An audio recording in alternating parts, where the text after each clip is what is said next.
For Vaitakhi Math is Agartala Deoghar Express कोई 1040 से बढ़कर 1160 हो गई, यानी 120 वर्ष की उम्र थी।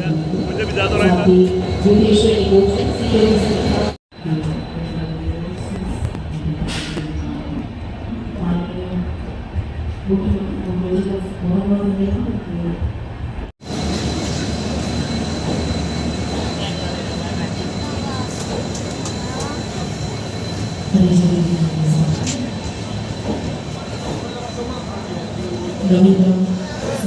No.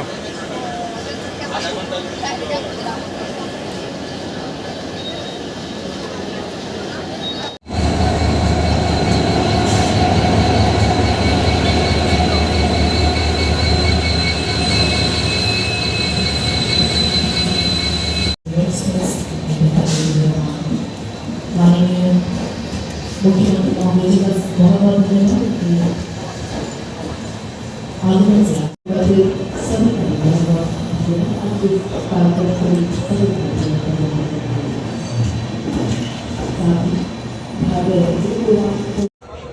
আজকে অত্যন্ত আমাদের খুশির দিন যে আমাদের যশস্বী প্রধানমন্ত্রী নরেন্দ্র মোদীজি অ্যাক্ট ইস্ট পলিসির সবসময় বলেন এবং সেটা করেনও। উনি আমাদেরকে হীরা মডেল দিয়েছেন। আপনারা সবাই জানেন হীরার অর্থ কী। H for national highway, I for internet, আর R for রেলওয়ে, আর A for এয়ারওয়ে। চারটে জিনিসে আমাদেরকে দিয়েছে। তো এখানে এখন ত্রিপুরাতে আমরা কোনোদিন যেটা ভাবিনি যে ত্রিপুরার থেকে এখন এতগুলো ট্রেন, এক্সপ্রেস ট্রেন যায়। 17 থেকে 18টা এক্সপ্রেস ট্রেন সহ লোকাল ট্রেন এখান থেকে চলাফেরা করে ভারতবর্ষের বিভিন্ন প্রদেশে যাচ্ছে। তো আজকে এখানে যে দেওঘর আগরতলা যে রেল, সেটার নাম্বার হচ্ছে 15626 এবং আসা এবং যাওয়ার চেঞ্জ হয়, আপনারা জানেন 15625, আরেকটা হচ্ছে 15626। এই যে ট্রেনটা, সেটার এতদিন ধরে ICF কোচ, অর্থাৎ ICF কোচ হচ্ছে ইন্টিগ্রাল কোচ ফ্যাক্টরি। তো এই কোচগুলো এতদিন ধরে চলতো, তো সেটাকে চেঞ্জ করে সেটাকে LHP রেক অর্থাৎ লিঙ্কে হপম্যান বুচ এই রূপান্তরিত করেছে। তো এই যে কামরাগুলো চেঞ্জ করলো, এর মধ্যে এক তো সিকিউরিটির দিক দিয়ে খুবই লাভবান হবে এখান থেকে যারা যাত্রীরা যাবেন বা অন্য স্টেশন থেকেও যাবেন। আরেকটা হচ্ছে ওইখানে পেন্ট্রি কার থেকে বিভিন্ন গার্ড ইত্যাদির যে সব বিষয় সবকটা আধুনিক যে ওখানে কোচগুলোর সেটার ব্যবস্থা এই কোচগুলোর মধ্যে আছে। এবং এখানে AC 3 টায়ার এবং জেনারেটর ক্লাস যেটা আছে সেইগুলোরও আসন সংখ্যা অনেক বাড়বে। এতে করে অনেক যাত্রী এখান থেকে সেটার মানে অ্যাকোমোডেট করতে পারবে। আজকে আমরা এখানে এসছি, ফ্ল্যাগ অফ করলাম একটু আগে, আপনারা দেখেছেন। এবং বারবার যখনই আসি, অনেকবার এখানে এসছি, মাননীয় প্রধানমন্ত্রীজি ত্রিপুরাকে অনেক কিছু দিয়েছে। আপনারা সবাই জানেন যে এর মধ্যে অমৃত ভারত স্টেশন যেটা ধর্মনগর এবং আমাদের উদয়পুর এবং কুমারঘাট যে আধুনিক যে রেল স্টেশন করার জন্য প্রায় 93 করোড় উনি আমাদের দিয়েছেন। আমাদের ওয়ার্ল্ড ক্লাস স্টেশন যে আগরতলা স্টেশন আজকে আমরা দাঁড়িয়েছি, তার জন্য একদম ওয়ার্ল্ড ক্লাস রেলওয়ে স্টেশন হবে, তার জন্য 260 করোড় দিয়েছে। বারবার উনি যে অ্যাক্ট ইস্ট পলিসি বারবার বলেন, সেটা কিন্তু করে দেখাচ্ছে।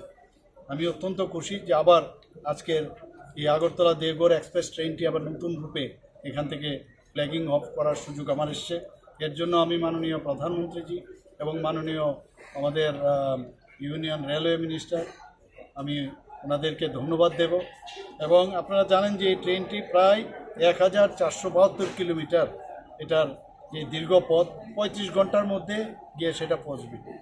এখান থেকে আমাদের আসাম হয়ে এবং বিহার হয়ে সেটা পৌঁছবে গিয়ে দেওঘরে।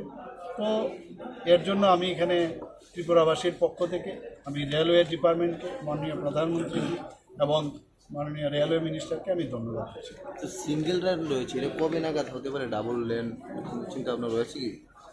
যেই লাইনটা সিঙ্গেল রয়েছে এখন তো আগরতলা থেকে, এটারও অলরেডি সার্ভে হয়ে গেছে, সার্ভে কমপ্লিট প্রায়, এটাও হবে। আমি এই বিষয়ে কথা বলেছি এটাও আবার আপনারা দেখবেন খুব শীঘ্রই সেটারও ব্যবস্থা হবে।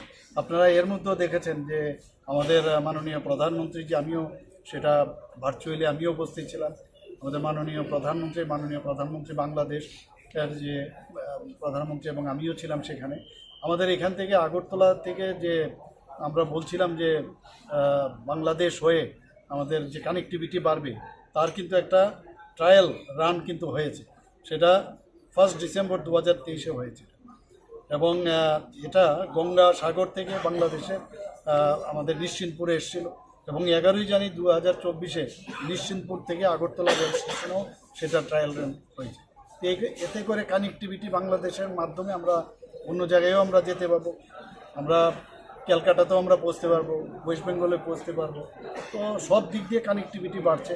তো আমি সত্যিই আমরা ত্রিপুরাবাসী অত্যন্ত আমরা মানে খুশি যে এইরকম একটার পর একটা মাননীয় প্রধানমন্ত্রী যিনি বারবার বলেন যে গ্যারান্টি আমি দিচ্ছি এবং গ্যারান্টি দিচ্ছি, সেটা আজকে কিন্তু আমরা সেটা দেখতে পাচ্ছি। স্যার, এইভাবে কানেক্টিভিটি বাড়ছে ত্রিপুরাতে, তো আগামী দিনে মানে ত্রিপুরা পথটা কি হতে চলছে? কি ত্রিপুরা দেখুন, এখানে তো সাউথ ইস্ট এশিয়া প্রবেশদ্বার হতে যাচ্ছে। আপনারা জানেন যে মৈত্রী সেতু যদি ওপেন হয়ে যায়, এটা যে কোনো সময় এর মধ্যেই হয়তোবা শুরু হয়ে যাবে, তাহলে তো সাউথ ইস্ট এশিয়া প্রবেশদ্বার হবে। তো ত্রিপুরার তো চেহারাই পাল্টে যাবে। এখানকার যে ধরনের ন্যাশনাল হাইওয়ে রয়েছে, এখানে রেলওয়ে কানেক্টিভিটি বেড়েছে, এয়ারওয়ে কানেক্টিভিটি বেড়েছে, সব মিলিয়ে ত্রিপুরার আগে বলা হতো যে কানেক্টিভিটি ঠিক নেই, এর জন্য এখানে ডেভেলপমেন্ট সম্ভব না, বাইরের থেকে ইনভেস্টমেন্ট করতে চায় না, এখানে ছোট বড় মাঝারি আকারের যারা ইনভেস্টর আছে এখানে কোনো রকম ইন্ডাস্ট্রি করতে চায় না। এখন কিন্তু সেটা চলে আসছে। আমাদের হেলথ সেক্টর থেকে আরম্ভ করে এগ্রি থেকে আরম্ভ করে সব বিষয়ে এডুকেশনের দিক দিয়ে আমরা এখন ভালোভাবে আমরা উন্নতির দিকে আছি। স্যার, সারা দেশে সবগুলো লাইনে এখন বিদ্যুতে চলছে, কিন্তু ত্রিপুরাতে এখনো সেই বিষয়টা কি কোনো সেটারও অলরেডি আরও সার্ভে হয়েছে এবং আপনারা সবাই জানেন যে এবার বাজেটও কিন্তু প্রধানমন্ত্রীজি যে কত বন্দে ভারত প্রায় 1000 ট্রেনের উনি নতুনভাবে ঘোষণা করেছেন।